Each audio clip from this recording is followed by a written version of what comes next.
Srimad Bhagwatam, Bhagwat Puran, Skanda-3, Volume-3, Canto-3, Chapter-9, Sloka-15 onwards. Brahma ji is singing the glories of Sri Krishna ji or Supreme Lord. He is praying to Supreme Lord that the people who utter your names or your avatar or your glories, even in an unconscious state, at the time of their death, are immediately freed from their sins of many lives and attain moksha. You are birthless and most supreme, and hence I take refuge to your feet. Come on, Kritika, your turn. Yes, ma'am. So in this shloka, uh, Brahma is praying to Sri Krishna and saying that a person who utters your name, even in an unconscious state, at the time of their death, will attain the supreme form, and he's also bowing down and telling Sri Krishna that he's taking refuge at his feet. Sloka 16. You are like that tree of the universe, which is situated within yourself. You manifest yourself as myself, that is Lord Brahmaji, yourself as Lord Vishnu, and Lord Shiv for the process of creation, preservation, and dissolution of the universe. You also diversify into numerous branches like the various lords of created beings. So, what are the various lords like Manus, Prajapatis, celestial gods, demigods? So, here Brahmaji is saying that he, Sri Krishna ji, only created everything. Okay, Shravan, can you do please?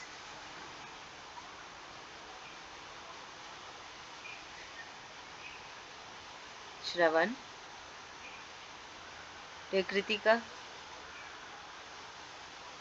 Yes, ma'am. So in this shloka, Brahma is again praising Sri Krishna by saying that during the time of creation, you took forms as various living entities like the Prajapatis, Manus, the demigods, and even from him Brahma and even Shiva were born from the Supreme Lord. So he's saying that during the time of creation, all the life came from you.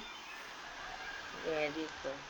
So basically, Sri Krishna ji, the Supreme Lord, has created all the gods to take care of this universe, to create this universe, to maintain it, and to dissolve it. So we need to understand this fact and we need to believe it and trust it. Now, Shloka 17. Your worship has been declared by yourself as every living being's primary duty. So, Sri Krishna ji has declared that being a devotee or doing the devotion or worshipping Sri Krishna ji is the primary duty of all the living beings. That will give them good results. But they neglect this duty because they remain engaged in acts that should not be done. Time or Kal, which is the most powerful and which can cut off in a moment from any living being's life. This eternal and powerful time or Kal is none other than Sri Krishna ji himself. And therefore, I offer my prayers to you. Okay, Shravan. Yes, ma'am. So in this sloka, it's being said that uh, I offer my prayers to Brahmaji is saying that he offers his prayers to Lord Shri Krishna because he is the one who created everything from including time that is called. He created everything in this universe. Correct. And so time is none other than Sri Krishna ji, the Supreme Lord himself. Yes, ma'am. So we need to understand one more thing, that primary duty is also worshipping Sri Krishna ji, doing devotion and being a devotee of Sri Krishna ji. So he has showed a very simple way that we can keep offering everything to Sri Krishna ji and it will be a devotion. So it will be a devotion in the way that you are remembering Sri Krishna ji every time. So that is also a way of devotion. Now Shloka 18. Even I, who preside over the Satyalok, the highest among all planes of life, and am adored by all the people and gods from the other planes, I am afraid of this powerful time. So Brahmaji is immediately next to the Supreme Lord, Sri Krishna ji. So, and he is saying that he'd been adored by all the other gods who are below him, below the planes. Remember in the initial chapters, there was a figure, oval shape. We were in the navel of the Supreme Lord, and all the Lord Brahmaji is on the top of the oval shape, that is the head of the Supreme Lord. So, this is what the same thing it is Brahmaji is saying, that I am presiding over the Satyalok, highest among all the planes. So plane is not that plane, it is the no division of the Supreme Lord's body. We are in the navel part, and Lord Brahmaji is topmost, supreme level Satyalok. Below that, all the other gods come. Then comes the humans. Down is the demons. So he is saying that still I am afraid of this time, the Kal, because it is the Supreme Lord Himself. It was with the object of attaining you and to be free from fear of the Kal that I practiced severe penance for many years. So Lord Brahmaji wanted to come out of this fear and attain Sri Krishna ji. That is why he has done severe penance. That is, he was meditating upon Supreme Lord for many thousands of years. Remember?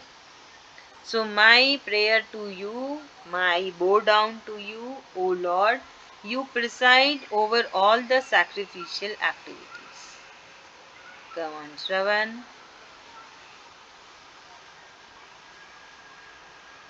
Shravan. Ma'am, can Shloka 3 answer? Lord Shri Krishna. I couldn't hear the Shloka actually. Pardon me. No problem. Kritika. Yes, ma'am. So in the previous shloka, Lord Brahma had told that time, which is one of the forms of the Supreme Lord, is so powerful that it can end any living being at any point of time. So in this shloka, Brahma is saying that he who lives in the Satya Lok, who's like the level just before Krishna, he's telling that even he fears time, and he's performing penance for many years to get over this fear and attain the supreme form. Very good. Thank you. Sloka 19. You are ever established in your eternal bliss and you don't have any ambition out of any action or pastimes of yours. Even then, with a view to maintaining the standards of righteousness and morals established by yourself, you have voluntarily assumed various forms in different species of life. So, what do we understand? Lord Brahmaji is saying that Sri Krishna ji is there in eternal bliss. He doesn't have any ambition, but uh, just to maintain the view. That means there are certain standards that is being set up by the Supreme Lord to be righteousness and all the morals what we know, what is being said. So just to maintain that, Sri Krishna ji has established himself in various forms. So what are those forms? All the living forms what we see in the universe. This universe itself.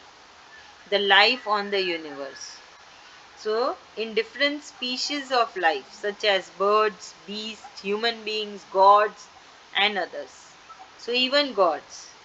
So, it has been said many times the gods are also being created by the Supreme Lord to maintain everything, to take care of everything.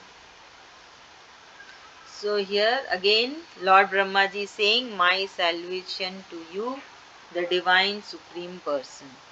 So if we see every two line, the ending part, Lord Brahmaji say that I bow down, I salute to you, my salvations to you, I take refuge on your lotus feet.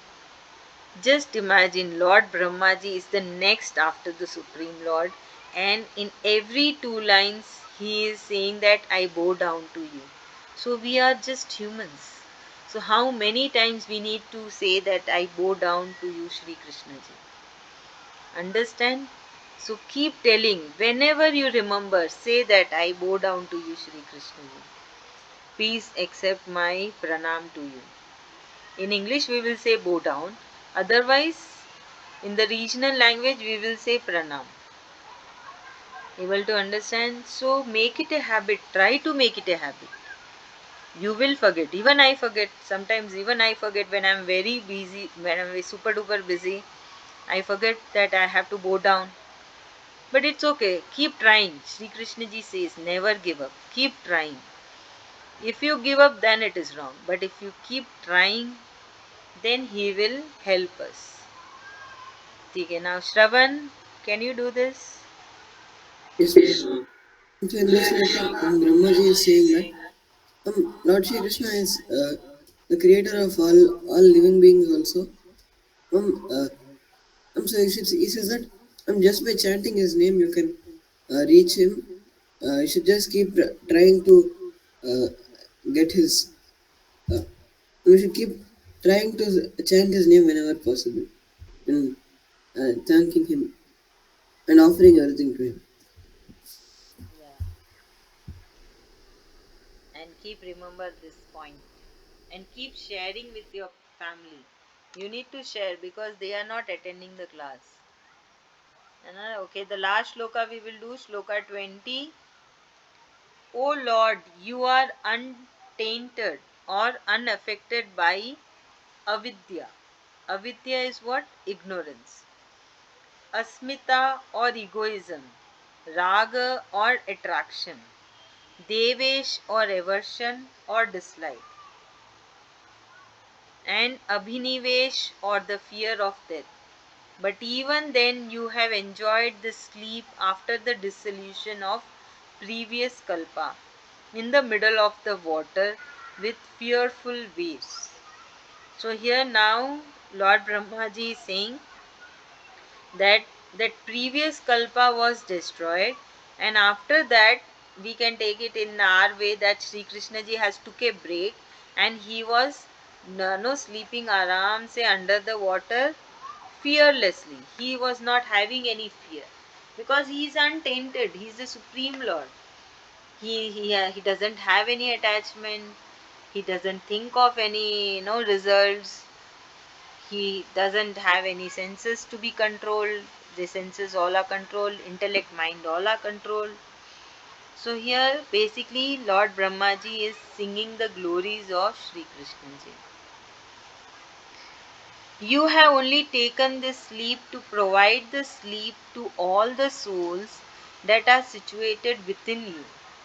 Just like a living being has a good night's sleep. If you don't take this sleep after every dissolution, then all the souls will be slogging day and night taking birth after birth without any rest. So this sleep was giving rest for all the souls. Because souls are continuously working. If we see, as soon as a body dies, the soul goes immediately to the next body. So there is no rest for the soul. So Sri Krishna ji has took a birth after the dissolution of a previous kalpa, and he gave rest to all the other souls which are within himself because they need rest. They all are working Continuously. No Sunday, no holidays, no breaks. Come on. Now who is explaining? Who's done? Kritika. Yes, ma'am. So in this shloka, Brahma is telling that at the end of the Kalpa, when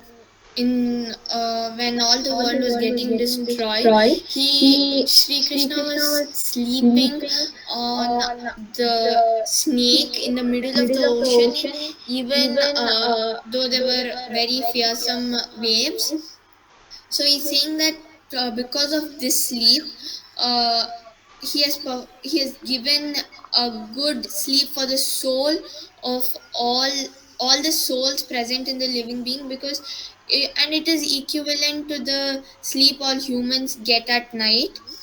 And the soul never gets sleep in the cycle of life and death, because immediately after death, although the body does not perform any more tasks, the soul has to travel to the next body, or it has to undergo various obstacles to attain moksha. So at the end of the kalpa, when the supreme lord was sleeping peacefully, that time he also this also caused sleep for all the living beings. Thank you so much.